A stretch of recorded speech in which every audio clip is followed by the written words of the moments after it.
Welcome back. I'm Lynda Kinkade. The Israeli Prime Minister Benjamin Netanyahu will head to the White House to meet President Trump today as ceasefire talks continue. Joining us now to discuss all of this from Tel Aviv is Alon Pinkas. He's a former Israeli Consul General of New York.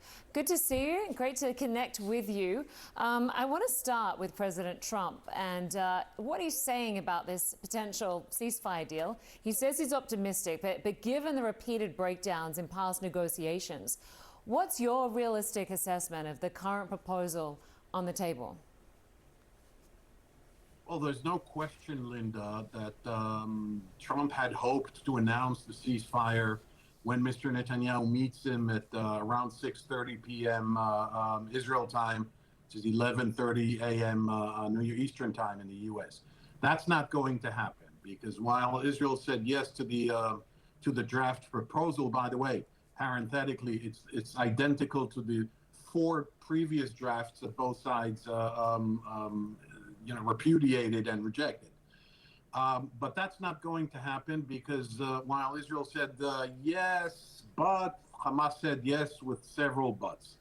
So now Trump is going to talk about, well, we're going to get this very soon because I think he's fed up, and I think he's also under some kind of I don't want to call it pressure, but he's under some kind of the Saudis are leaning on him to get this done.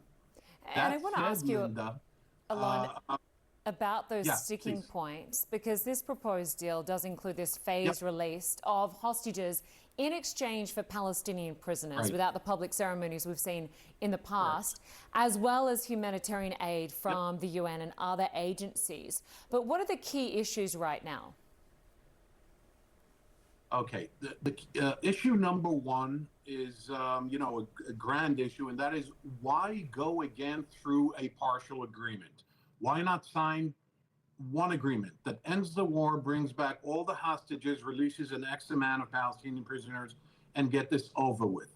This goes to the heart of the second sticking issue, which again is sort of 40,000 feet above us, but nonetheless important, and that is both sides' different contrasting definitions of what constitutes a victory.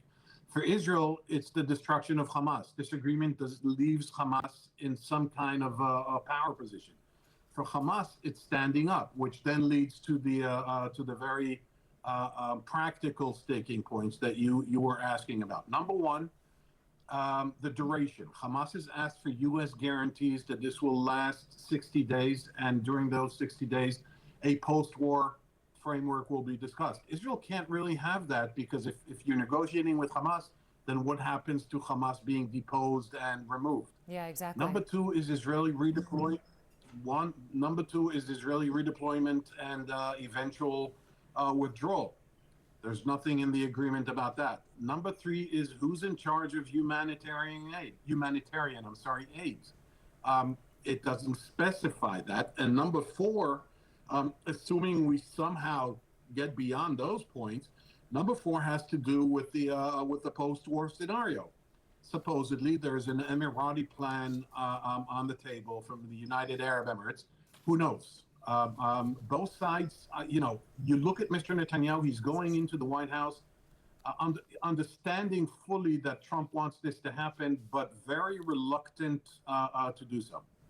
And just quickly, we saw protests again in Tel Aviv in Hostage Square over the weekend. What sort of pressure is Prime Minister Netanyahu facing in Israel right now?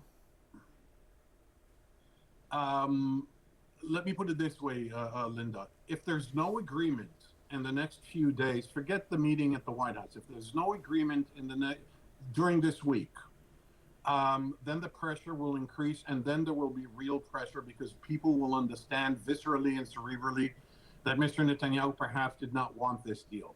Right now, the pressure, as far as Netanyahu is concerned, politically, is tolerable. I mean, he can withstand this pressure, assuming that everyone is still under the lasting impression of the war with Iran. And the incentive to go out and demonstrate is still low. But again, let me emphasize, if there is no agreement in the next few days, then I think this pressure will increase exponentially. Yeah, exactly. We will wait and see how this meeting goes between Benjamin Netanyahu and Donald Trump at the White House, while we keep an eye on those ceasefire talks as well. Alon, Pinkas in Tel Aviv, we appreciate your time. Thanks so much. Thank you, Lynda. Good morning. Well, Pope Leo is offering his condolences to the victims of the flood in Texas. The Pontiff addressed the tragedy during the weekly traditional prayer held in Vatican City. He also requested prayers for the families impacted, specifically the parents whose daughters were at that all-girls summer camp that flooded. The deaths of at least 4 campers have been confirmed. 10 are still missing. Here's what Pope Leo had to say. I would like to express sincere condolences to all the families who have lost loved ones, in particular their daughters who were at summer camp in the disaster caused by the flooding of the Guadalupe River in Texas in the United States. We pray for them. Well, that does it for this edition of CNN Newsroom. I'm Lynda Kinkade. Thanks for your company. Stick around. My friend and colleague Rosemary Church is next with much more news.